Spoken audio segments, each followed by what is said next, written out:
Well, until I realized it, I made a terrible mistake. I have spent more than 20 hours on this project and I wouldn't be able to use it as a background. Everything that could go wrong went wrong, and that mistake almost made me give up on this painting. Hey friends, Puffy here, and since I last updated my VTuber model design a few videos ago, I've been having a big problem. Other than the fact that I didn't have the time to work on the actual model yet, my background does not match the vibes of my character anymore. You know, it doesn't look terrible, at least until we remove the blur, and you can see what I'm talking about. I've been wanting to properly design a background for me for ages. So that's what we are working on today. We are not only designing but also illustrating a super cozy fantasy art studio. So let's get started.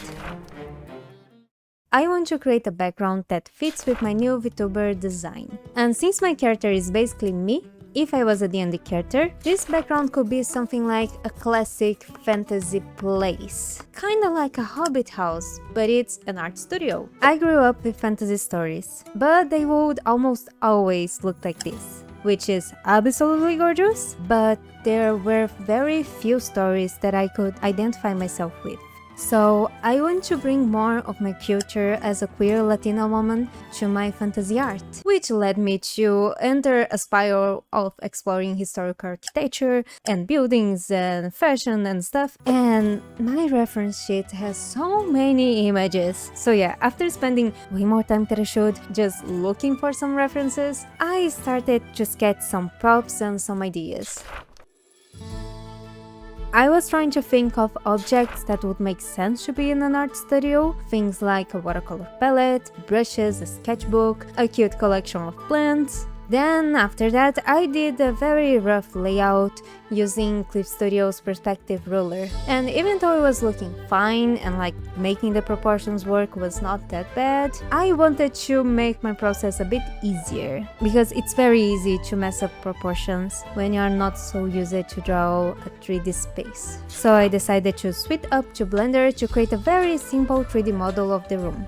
I know just a little bit of Blender, but it already helps me so much whenever I need help visualizing something. It helps with proportions, figuring out layouts, and it's also a free program. Also, I used this customizable mannequin via Vertex Arcade, so I didn't have to model or rig the character, and I could just pose it and use as a reference later. So I took the 3D model and started painting on top of it. One of the most common tips I found about designing backgrounds and buildings is to try to make the building's shape interesting by itself. But since I really wanted to give that historical building vibe, I decided to just keep the basic rectangle. I believe there are ways I could make it more interesting, but this is what I decided to go with for now. I also added a cozy little corner, a table full of art stuff, a mushroom cat tree that I really want in real life now, lots of plants, and of course lots of art materials. And after having a pretty good idea of everything I wanted to have in that room, I finally started to sketch the actual background. So I took another screenshot of Blender and started sketching. This sketch took me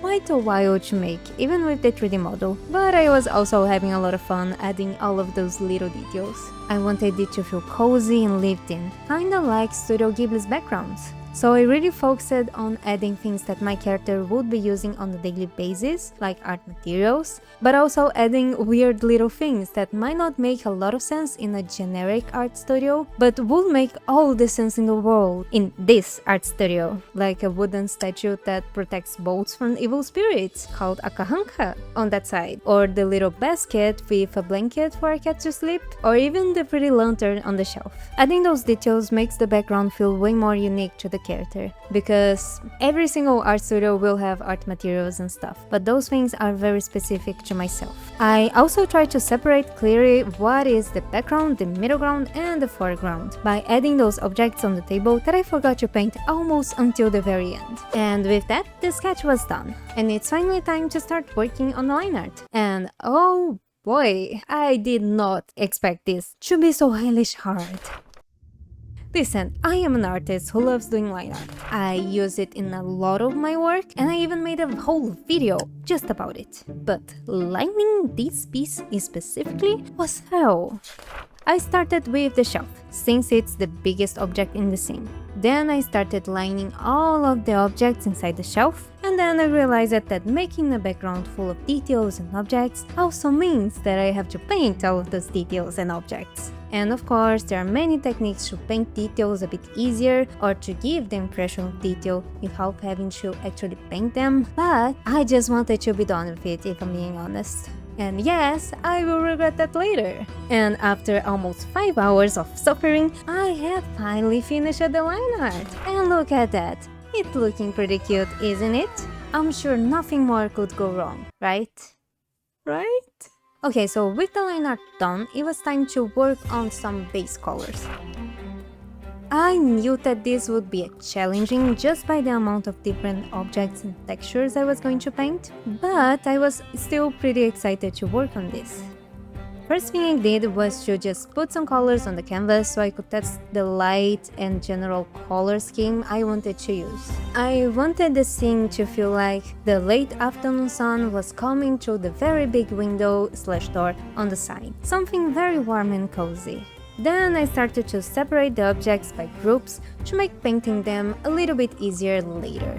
I kept everything pretty desaturated so I could build both color and light little by little, which is my usual process when I'm painting something. It's a weird process, but I really like it. But here, my dear friends, is where the real problem started. No matter what I did, the colors just felt weird.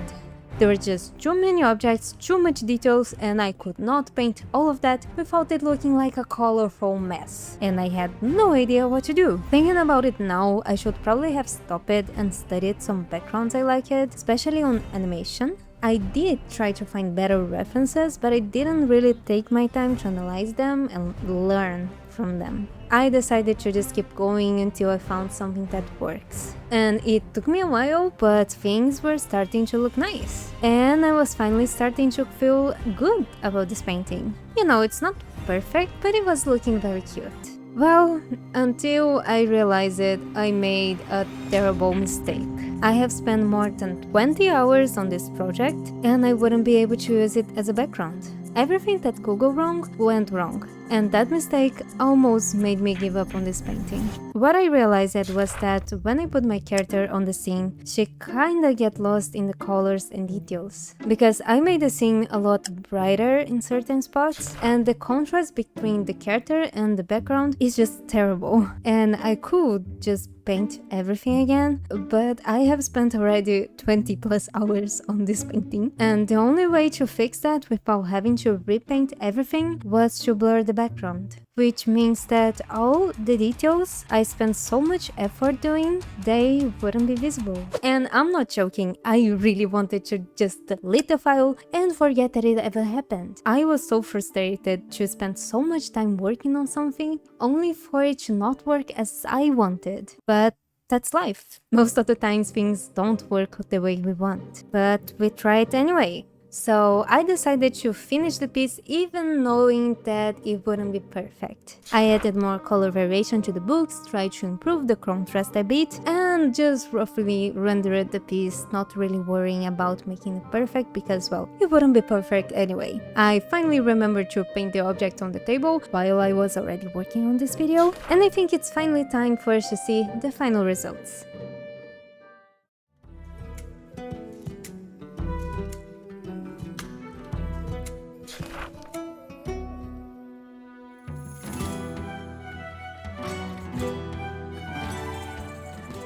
This painting really taught me that sometimes things just won't work. And when that happens, it's a really good time to stop what you're doing and study other people and the solutions they found to the same problem that you are having. Trying to do things outside of your comfort zone is a great way to see what you can improve. And there is nothing better than the feeling of being able to do something you didn't have the skills to do before.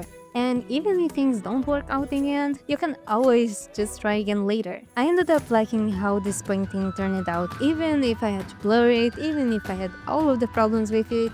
I still think it looks better than the old background at least. And if you want to see where everything started, you can go watch this video where I redesigned my first VTuber model, aka my art sauna, aka the character I'm using right now. I hope you have liked this video, and I hope to see you in another adventure. Bye!